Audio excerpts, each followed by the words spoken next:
Buonasera a tutti, good evening and welcome to the Italian Radio Hour. Io sono Viviana and I would like to welcome back our regular listeners and also welcome any new listeners. Also be sure to like us on Instagram and Facebook at the Italian Radio Hour and subscribe to our YouTube channel to catch up on any past video interviews. Vorrei dare il benvenuto ai nostri ascoltatori da tutto il mondo, grazie per essere con noi anche oggi mentre continuiamo il nostro viaggio per l'Italia e la cultura italiana. I hope our gracious guest will allow me to have a little cheesy title for today's episode. Would you like to be my Italian honey for today? Today with us, we'll have Marina Marchese, who is an international best-selling author of The Honey Connoisseur, Selecting, Tasting, and Pairing Honey with a Guide to More than 30 Varieties, a kind of a honey for dummies, and her personal journey into beekeeping, Honeybee, Lessons from an Accidental Beekeeper. Marina is the first US citizen to be accepted into the Italian National Register of Experts in the Sensory Analysis of Honey and the founder of the American Honey Tasting Society. She is the graduate of a School of Visual Art in New York, where also you will see wonderful work with her visual tasting notes and botanical art for honey. But before bringing Marina to the program, little pubblicità. Parli italiano? Do you want to learn, improve, or master your Italian? Istituto Mondo Italiano can help. Located in the heart of Regent Square, Mondo Italiano offers small group classes and one-on-one private tutoring to help you learn Italian in no time. Visit us online at www.istitutomondoitaliano.org. Buonasera, Marina. Welcome to the program. How are you? Buonasera, Viviana. I'm very well. I'm excited to speak to you today. Well, I think our listeners are definitely in for a treat because it will be a nice episode and conversation to dive into a topic that maybe there is not a lot of information on, and also how your life led you, in a maybe unplanned and casual way into what has now become your life call. But before we get to talk about honeys and bees, I usually trying to establish the connection between our guests and Italy.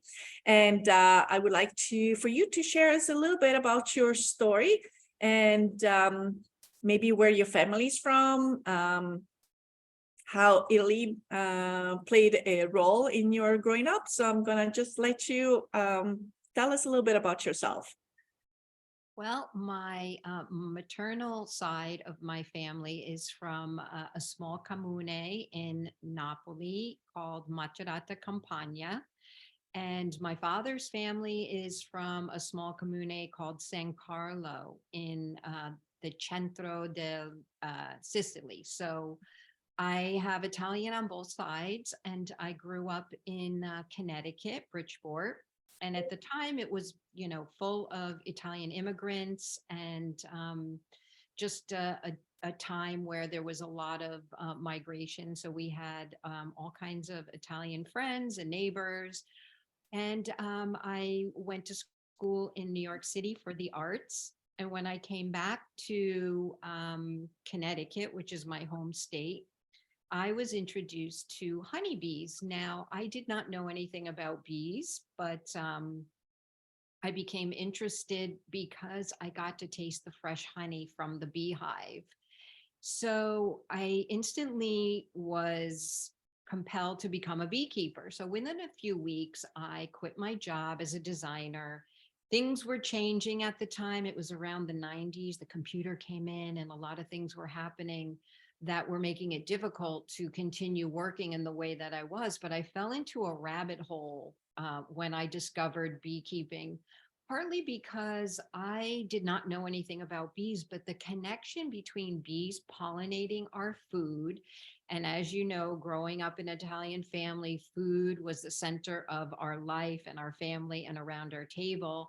I'm very passionate about food. I'm very passionate about growing food, where my food comes from, cooking. So bees made that connection to me through my taste of honey and also learning about how they pollinate fruits, nuts, seeds, vegetables, all kinds of things that we eat every day. But Mhm. then I became very interested in honey. As I was a beekeeper, I started joining clubs and going to conferences and traveling all around and meeting other beekeepers. Mhm. I ended up in Montalcino just to learn about wine and just visiting family. And I stumbled upon a honey festival that was this yearly event, and they were doing a honey tasting. So they had about 18 different honeys on the table, and they were passing them around and telling us the botanical source of the honey and what the color, the smell, the flavor should look and smell like. And they were talking about honey in a way that we would talk about wine. And I Mhm. became fascinated with this because when honeybees visit different kinds of flowers, the type of honey changes depending upon the type of flower. So we have not just one flavor of honey, we have hundreds and thousands of different Mhm. honeys.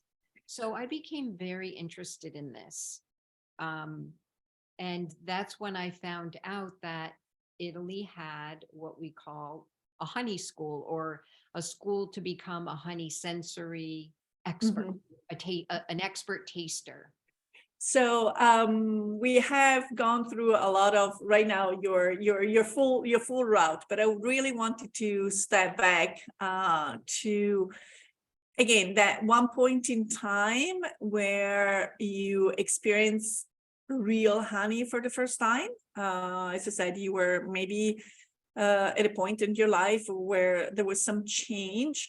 And was it through some friends or acquaintances that you got to experience honey, and all of a sudden you're like, Oh, what is it? I came back to Connecticut as an adult, so I really didn't know very many people. And obviously, I was trying to connect through people through the arts because that's what I was very involved with. My first career was a commercial artist. So I met a neighbor and his wife who happened to be beekeepers. And I remind people this was back in 2000. This is before we were talking about organic and farmers markets and where our food came from and all of this GMO talk and pesticides. So when you met a beekeeper, it was kind of a surprise. You didn't meet a lot of beekeepers the way maybe today it's become more popular. People have Mhm. chickens and they're growing food. So they invited me over, and I just thought, well, I don't know anything about bees, but I want to get to know the neighbors. So I thought, why not just, go for a visit?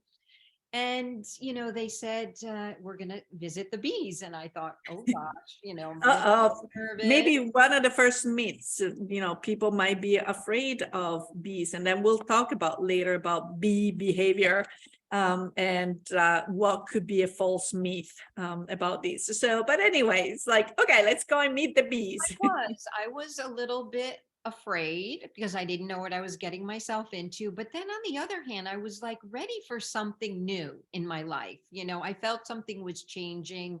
I didn't know where I was going. So I said, why not take a chance?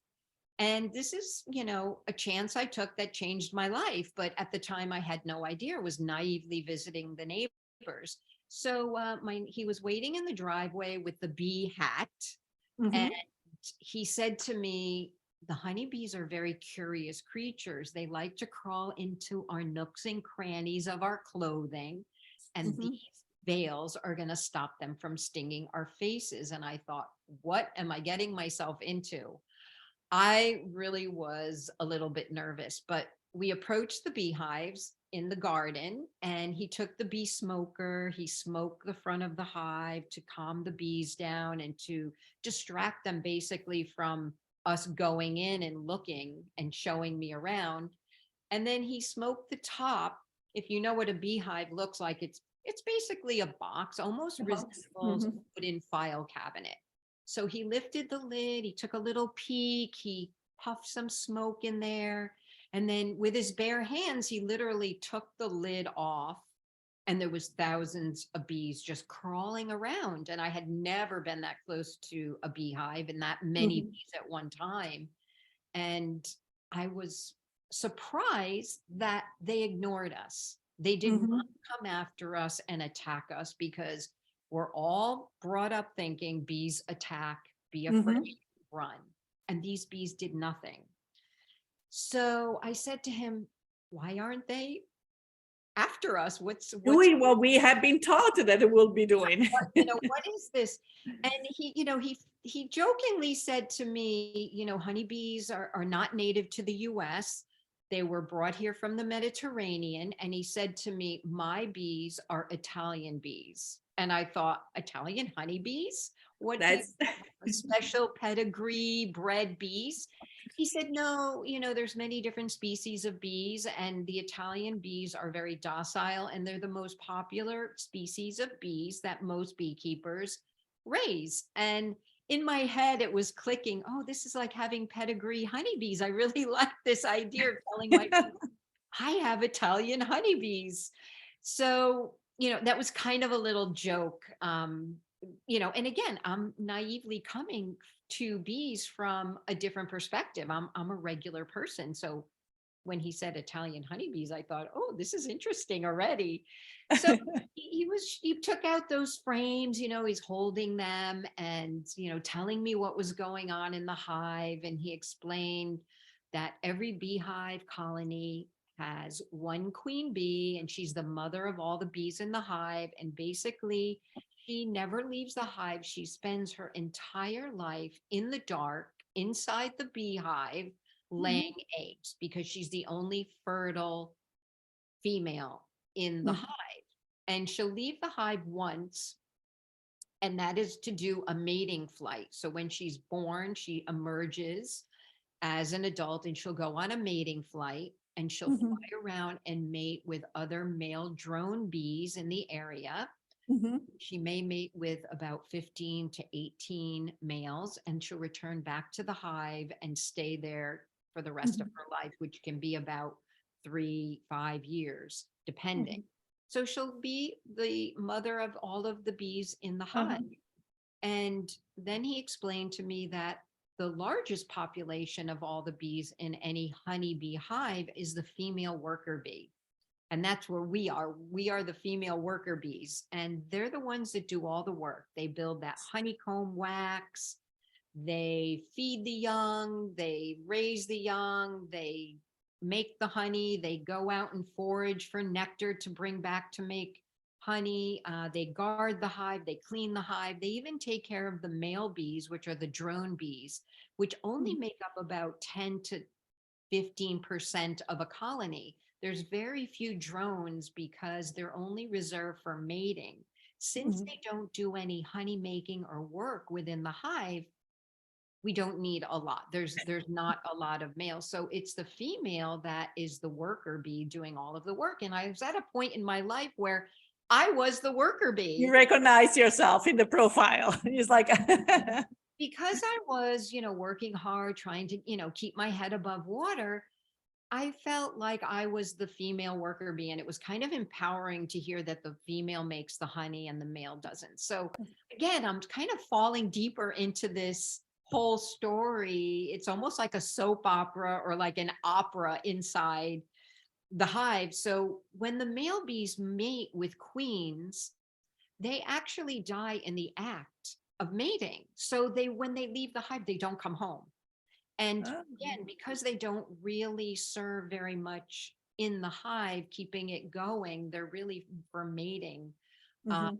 there's always just a small, quantity of drones. Mhm. So they die in the act of mating. And everybody always laughs at that when I tell that story. But Mhm. all of this stuff going on, the queen, the drones, the workers, was really intriguing the way he told the story. And the visit ended with me tasting the fresh honey in the hive. He pulled out the frame with the honeycomb, and I have one here if you want me to grab it to Mhm. show you. So, there was bees crawling on it. So I was a little bit nervous to touch the honey, but he showed me, and I put my finger in the honey, and I went to go taste it, and I smeared it on the hat because You forgot. I forgot because I was so captivated by what I was seeing. I forgot that I had this protective veil on.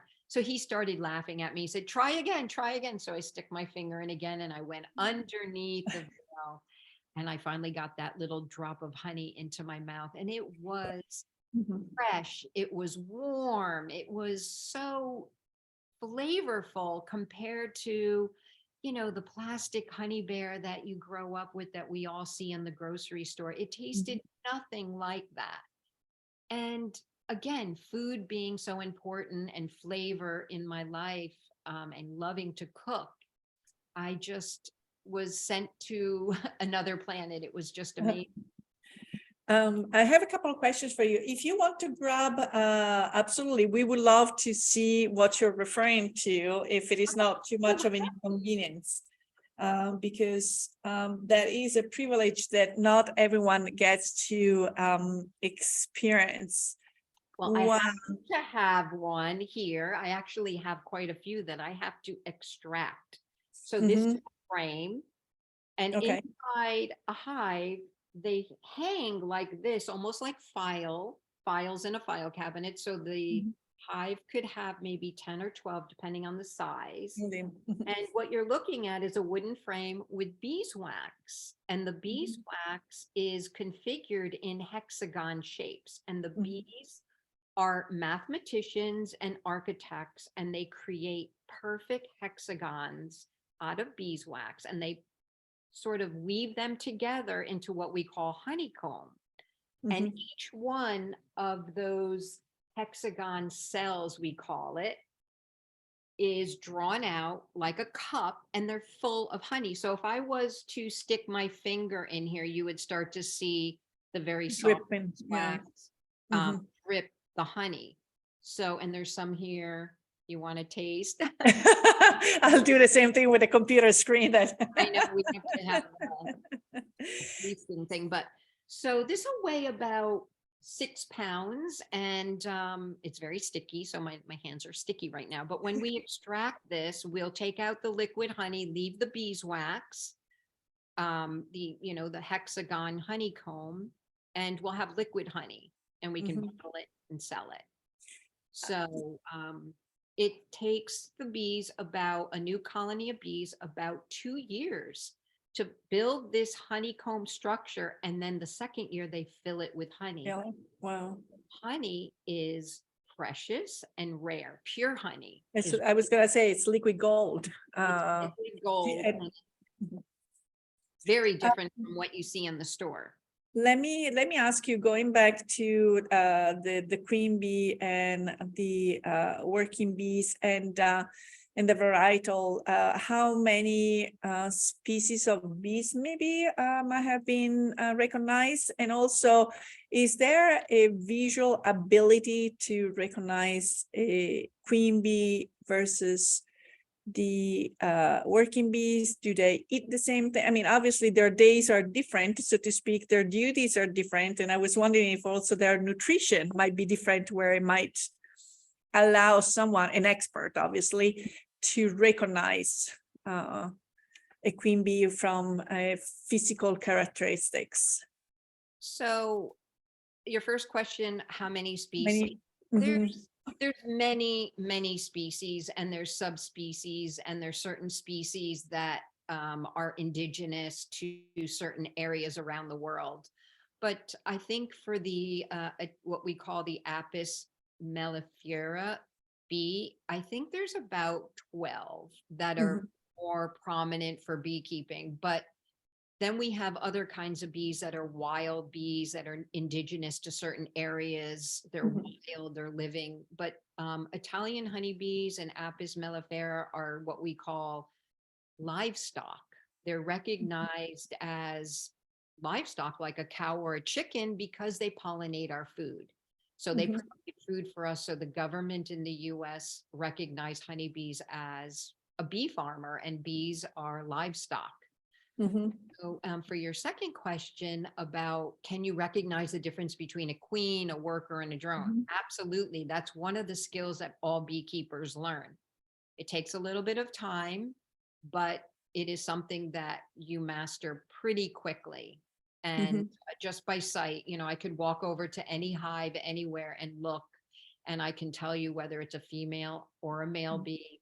The queen, you'd have to open up because remember, she doesn't really come out. So we would see, and the queen has a larger abdomen. She's much larger because she has all these eggs that she's going to be laying to continue the colony.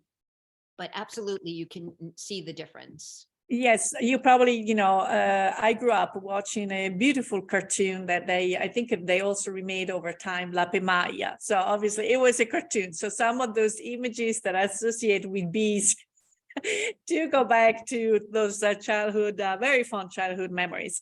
The other question is, kind of stereotypes, then the working bees get into an election and they elect the queen. How does that process of electing or selecting the queen? I'm sure there is some fascinating things that we don't know anything about that you will share with us.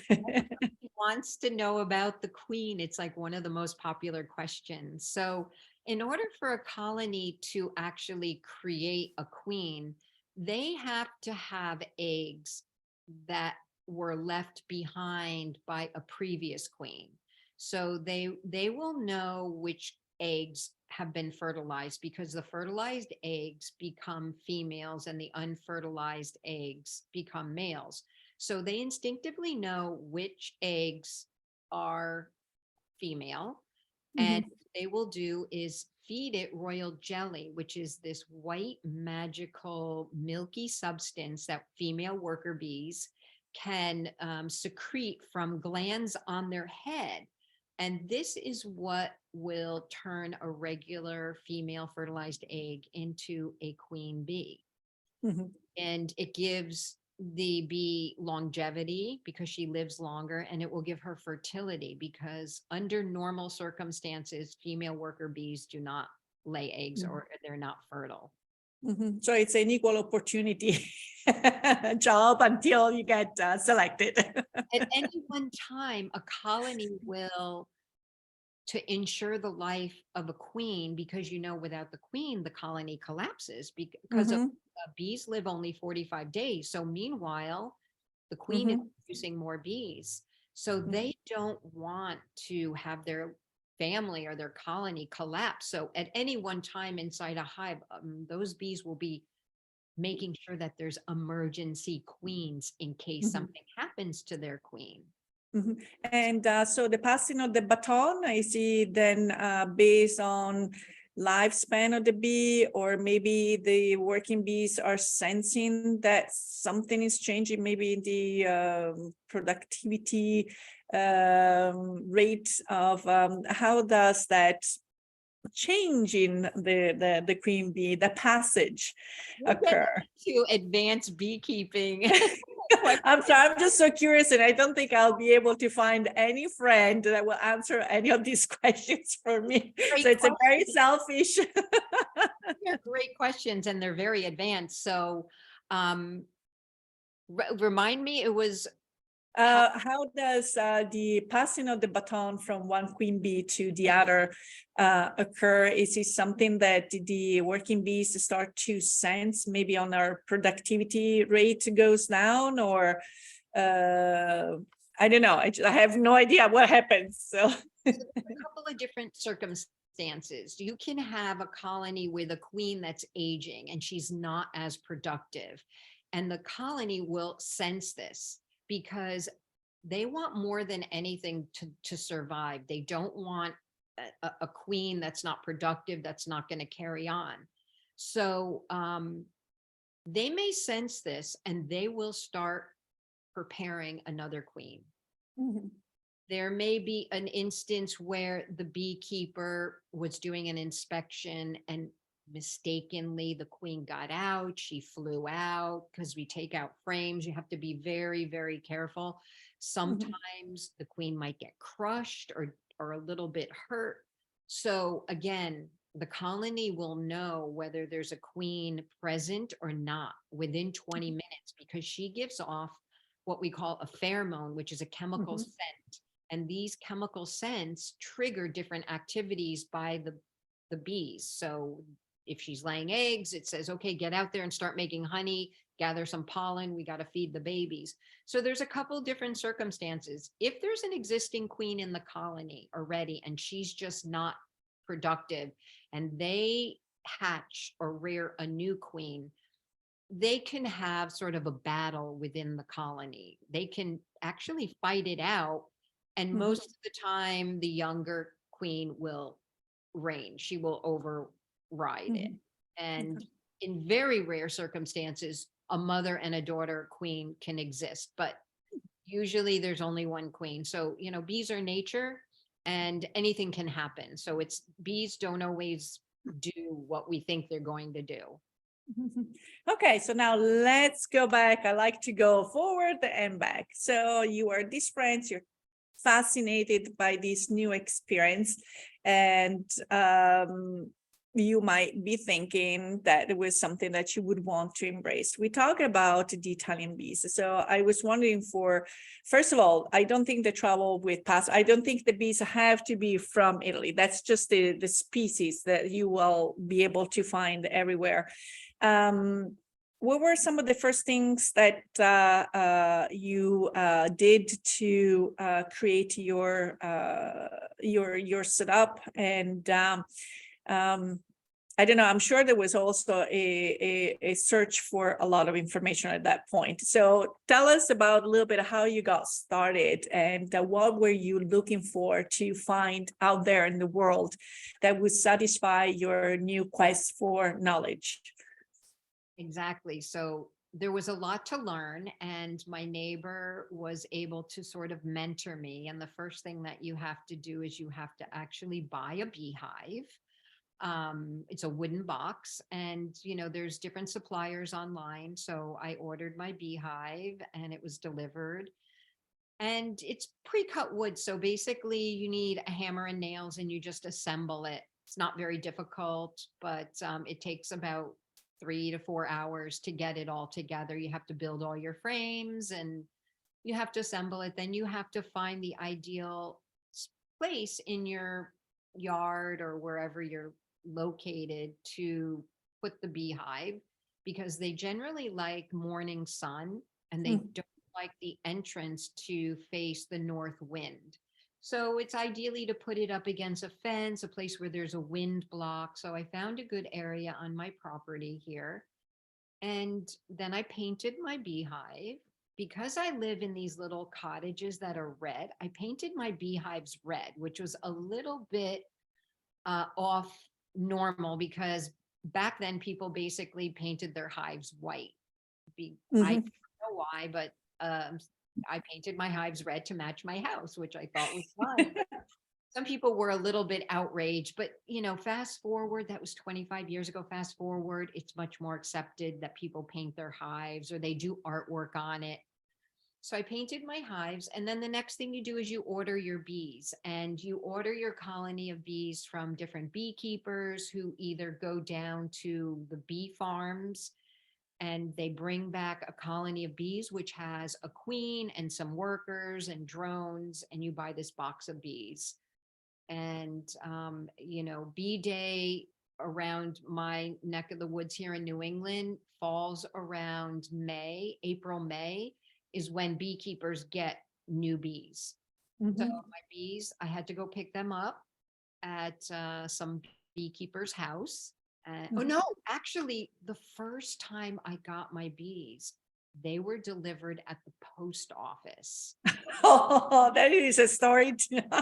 Story. Nowadays, there's a lot of places you can pick them up locally, garden shops and bee, but this is, 2000. So the post office calls me and says, your bees are here.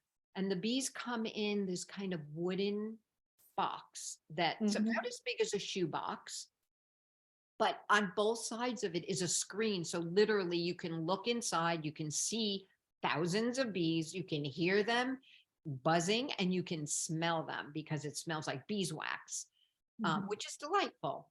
But the post office wasn't too happy about that. And occasionally, I guess they would get bees delivered. So I had to go down to the post office, pick up my bees, put them in the car.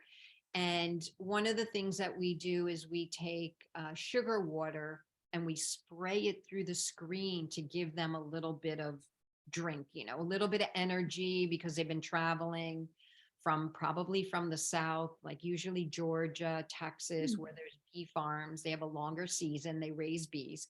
And I drove my bees back. And you want to hear the details of how you get them in the hive? Oh, yes. And also, is there an ideal starting number of bees? Not too little, not too few, not too many. Do they recommend anything? I started out with one colony because I really did not know what I was getting myself into. And honestly, I didn't know if I was going to like it. I mean, I was intrigued and interested, and I thought this would be a hobby I do on the weekend, but I had no idea where it was going to go. I just thought, I need something to do on the weekends. Let's give it a try. Some nowadays we recommend that you get 2 colonies because you can compare side by side, because each colony will have a different productivity level. They'll have different personalities, and you have something to compare and contrast.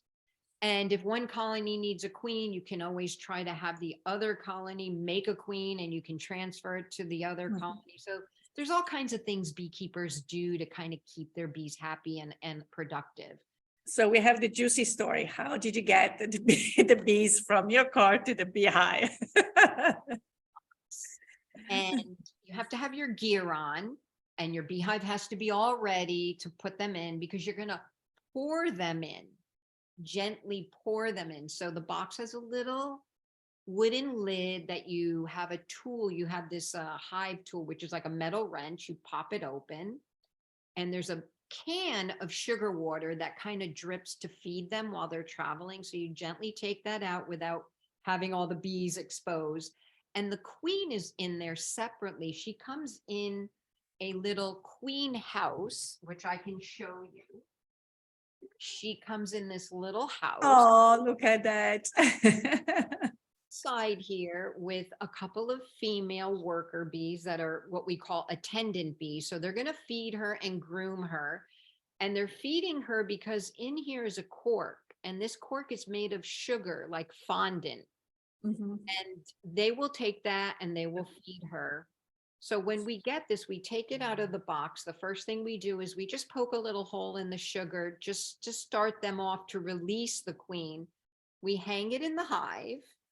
And then the rest of those bees, through the opening, we just gently pour them into the hive. They kind of just pour out.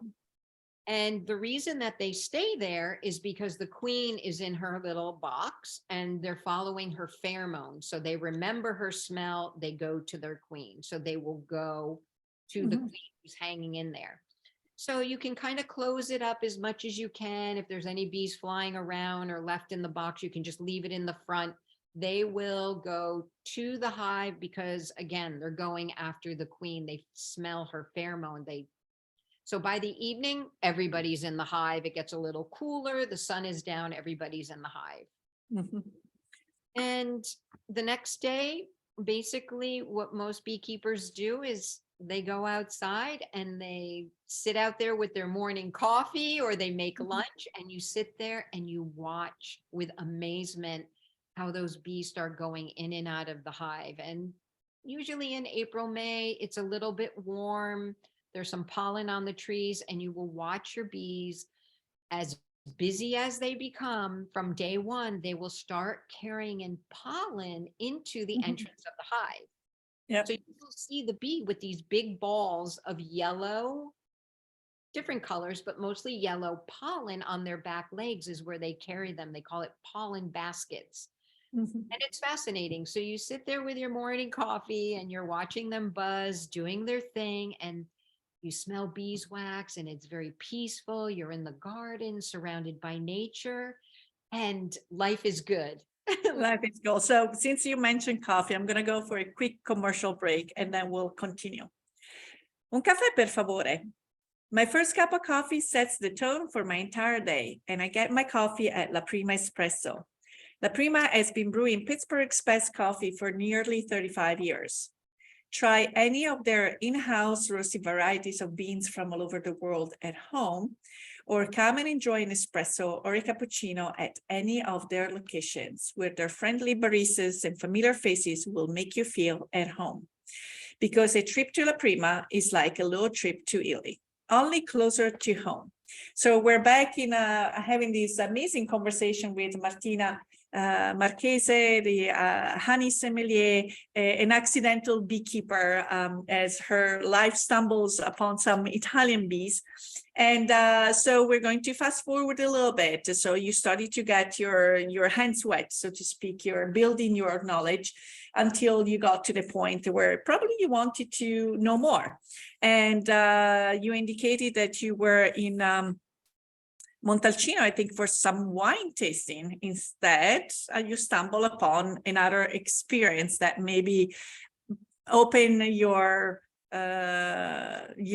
eyes or imagination to what else could be done. Can you take us to Montalcino with you and your first experience? Yeah, so before I ended up in Montalcino, what new beekeepers do is we usually join a bee club. And believe it or not, there are clubs of beekeepers in every state and every country around the world. And by chance, there was a bee club that meets like 3 miles away from my house. So I joined the local bee club. I met other beekeepers, and this is where I really started to learn about beekeeping. I went to workshops. I started getting books and reading. And that's when I started to become very interested in the honey and all of the different varietals that I mentioned. And when bees visit different flowers, they make different kinds of honey, like blueberry or orange, or in Italy, they have chestnut, eucalyptus, all different kinds of honey. So I wanted to learn about honey. And on a trip to Italy, we were going through Montalcino. I thought, if I would learn about wine, I could learn about honey. And I stumbled upon this honey festival, which is common to have anywhere. We have them all over the world. There's honey, different kinds of festivals everywhere. But this one was in the beautiful castle in Montalcino. And it was a big surprise because as we were entering the little town, there was a sign that said La Città del Miele. Mm. Montalcino is the city of honey. And I thought, what are the chances of stumbling upon this? So as we entered, we saw a lot of people and we saw that there was banners. We parked, we went inside the castle, and there was your typical festival of beekeepers with tables selling their honey and their beautiful beeswax wares. And there was equipment and all kinds of people talking and tasting honey and serving samples. But in one corner, there were a couple of people in a table setting up honey in wine glasses lined up. I still have pictures of it. And I had never seen so many different kinds of honeys lined up by color like a rainbow. And they were in wine glasses with stems. It was just very beautiful. And I asked them, I said, what are you doing? And they said, we're having a honey tasting. Come back in about 10 minutes. So I stuck around. I'm And just trying to grab some pictures to help our viewers to oh, imagine. And so probably just maybe, so yes, so you stumble upon this setup of different. yeah, and you can see the colors. So they had about 18 different honeys lined up in a rainbow. It was beautiful. So they started the talk where they took one of the glasses and they started to explain what flower this honey was made from, what the color should be, what the smell and the flavor and the texture should be. And they were talking about honey like fine wine. They passed it around and everybody had spoons and we were able to taste it. It was before COVID. So, we weren't really worried and nobody was double dipping. So we tasted all these different honeys and we learned about all the botanical sources. Mhm. Just became fascinated because of the way they were describing the flavors of the honey. Now, here in the US, when we talk about honey, we usually say, oh, it's yummy, it's delicious, it's so flavorful. We don't talk about it the way you might describe olive oil or wine, like Mhm. it's very fruity or it's woody or it's aromatic. So, Italy basically created over 40 years a whole database of all of the flowers that bloom that bees make honey from. They documented this and they have wrote what we would call tasting notes of what they should think about wine. If you went to a wine tasting or you went to study wine, everything you would learn about the grapes, where they grow, what season, what they taste like, what they smell like, maybe even you would learn who produced it. So they Mhm. have compared honey to wine and they have developed this whole system Mhm. over 40 years and gathered all this data. And literally now in Italy, you can have a trained honey taster basically smell or taste the honey and tell you what the botanical source is, what flower those bees visited, and where in the country that honey was produced. Mhm. And I was fascinated with this knowledge. And I would assume that as for wine, cheese, and so forth, there is the environment, the region, the locality. I don't want to say the terroir, but Yeah, will have a huge impact on the final flavor of the honey. absolutely. Absolutely. So different plants will grow in specific regions and, the terroir or the terra Mhm. will affect how it will look, smell, and taste. And this was fascinating to me. I wanted to learn more and I was very excited because I was looking for this knowledge. I had been collecting honey as a new beekeeper from different places that I would visit. People were giving me samples of honey when they would visit Greece or they would go to Turkey or they would go to Florida, California. I had a collection of honey that I didn't really understand about it. So I Mhm. was really looking for this knowledge. And I spoke to the presenters after that mini little honey tasting, that little taste of honey there. And they explained to me that they had this honey school where you can sign up and beekeepers and culinary professionals can go and learn about honey. So when Mhm. I came back home to the US, I went on the internet and I searched like everything. And it was very, very difficult to find when the classes were running, where they were. It wasn't very organized because it was part of the Beekeeping Institute in Bologna. And the classes were really reserved for beekeepers in Italy. Mhm. The classes would be about 25 people and they would only run if they had an enrollment of 25 people. Mhm. Sometimes people would sign up at the last minute and they say, okay, we're running the class. And I'm already here on the East Coast and I would say, I cannot jump on a plane. am I going to get on a plane tomorrow and go to high school? So it was a little bit difficult for me to navigate it because it was not really open to the world. It was really just because beekeepers would drive an hour or 2 hours to go to this class. It wasn't really set up for people to, come from another country. And they were not in English language. Mhm. So I started posting pictures on social media and I got a message from somebody in Bologna that said, oh, I see that you're posting pictures of Montalcino and you should come to the honey class. We're having our first class in Sardinia. I was so excited that somebody reached out to me and a couple people reached out to me and said, you should come to class. Mhm. So I literally found out it was like at the end of the year, September, October, August, and I made plans just Mhm. to go to Sardinia where the first class was.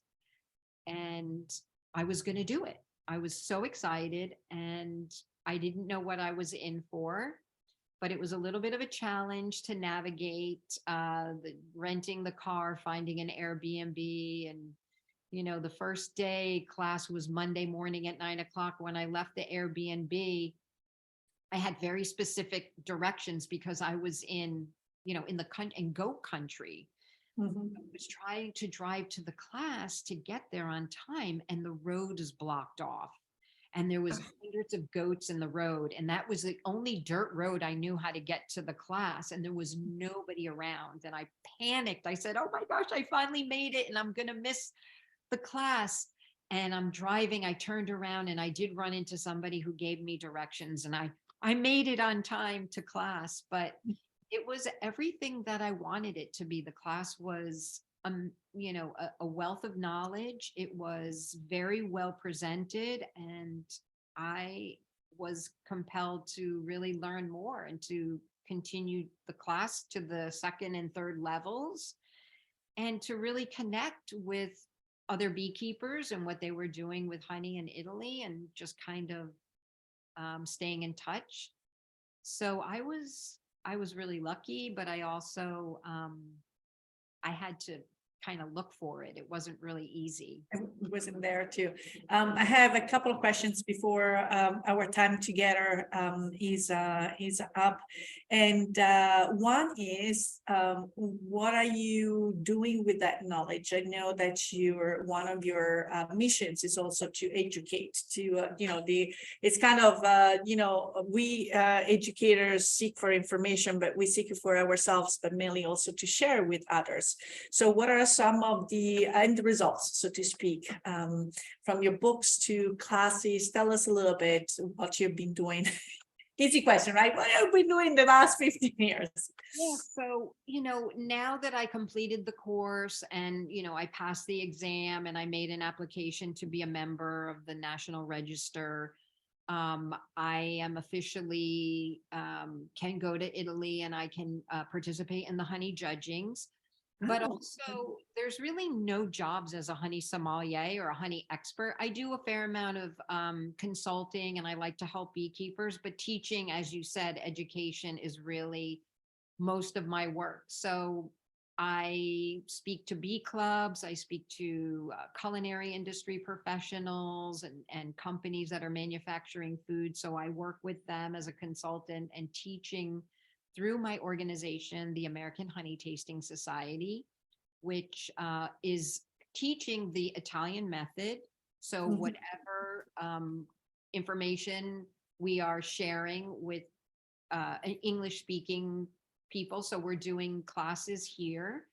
And when we do the classes, all of the honeys are brought in and approved from Italy. And one of my teachers will come here and co-teach with me, because everything has to be approved by them, and the level and the standards of quality have to meet their standards to continue that level of excellence. And so I basically am teaching, and we have a class coming up here on July 22nd through the 25th. It's a 4-day class. It's exactly the same class that you would take in Bologna. Mhm. It's 4 days. I will be co-teaching with one of my teachers, John Luigi Marchese, and he's one of the most experienced honey tasters in Italy, and he's actually the president of the National Register. So it's a great honor to have him here to help share the knowledge. And the American Honey Tasting Society was also granted a big honor to certify attendees. So any students that come to this class will receive a certification that is approved by Italy, and will allow them to go and continue to the second and third levels if they choose to continue their education. So it's been a long journey, a lot of hard work, maybe about 10 years. But Mhm. now we're starting to get beekeepers in the US and English language speakers interested in learning about honey. So it's been good hard work. And also the amazing location that our viewers will be able to see behind you. I would assume that's also where the class will take place. Before I ask you the one last question, tell us a little bit about where you're connecting from, because it's an amazing, I can see the back and I just love it. I'm totally in love with your setup. So I'm in Weston, Connecticut, which is about an hour from New York City, and I'm sitting inside a barn that we built. And it's basically serves as a honey house. So this is where we bottle our honey, extract it. This is where I prepare the student classes. This is where we'll have the class in June. And we have a classroom here. We have a honey library, samples. I teach online as well. So this is where I prepare the student materials for the classes. So there's a lot of honey here. I'm going to actually share, if you don't mind, a screen from your beautiful Instagram account, the Honey Sommelier, that I would recommend anyone to go on, because I was very fascinated by this specific booklet. I would like you to tell about it. It looks like not only just notes, but a lot of talent. And I think this is your artistic talent to serving your good purpose, right? With your notes and so forth, are those drawings that you have created. Tell us about this booklet. It's probably your Bible, so to speak. Like I said, I studied art in New York City at the School of Visual Arts, and I had a good career as an illustrator and a designer. I worked doing textiles and greeting cards. So I used to get paid for drawing pictures, but like I said, things changed in the 90s and I moved back home to Connecticut. And I think the most magical thing for bees with me was being able to combine my art with this newfound love of bees. So basically, this is a journal that I created, the tasting notes of the different flowers, and I illustrated different flowers. So it's really just kind of my personal journey, and it really warms my heart that you like this and that you found it, because I kind of miss being able to do as much art as I like. But during COVID, I really had a lot of time when we were all staying at home. I was able to kind of rekindle my interest and time with art. So putting it together with bees and honey really kind of completed my soul. I think, as I said, it shows the journey, and then when you can combine two passions, kind of going back to where some of the things started, it enhances the experience of where you are in life even more. Just to let people know how to get hold of you, the Honey Sommelier. Again, for people that want to get started, I think you have a couple of great books to recommend. Where would you recommend someone to start with? So if you're interested in bees, like I said, there's a wide range of books. You can join a bee club, and I suggest that you really learn before you just get bees. If you're interested in honey, you can follow me on Instagram. I post on Facebook under Honey Sommelier.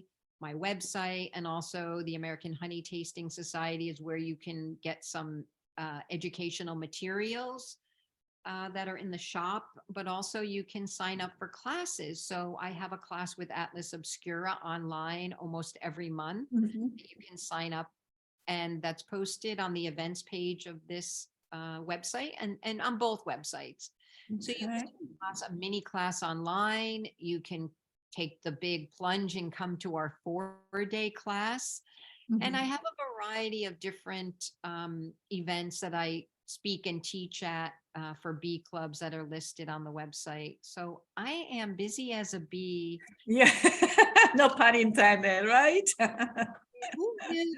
I mean, who knew that bees and honey could become a full-time career? I don't know, but I feel very blessed, and I'm honored to share the information with you and your listeners. I think the honor it's all mine. And unfortunately, our time together has been sweet, but it is now up.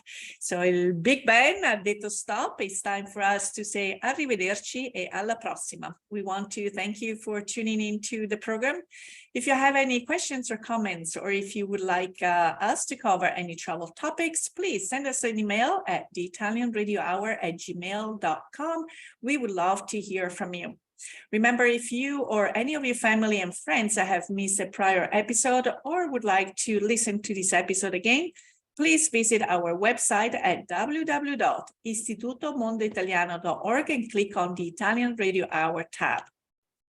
You can also subscribe to the Italian Radio Hour on YouTube or where you catch your favorite podcasts. We would like to thank our guest, Marina Marchese, our sponsor, Istituto Mondo Italiano, La Prima Espresso, and Alla Buara for the music. Until next time, alla prossima. Ciao, ciao.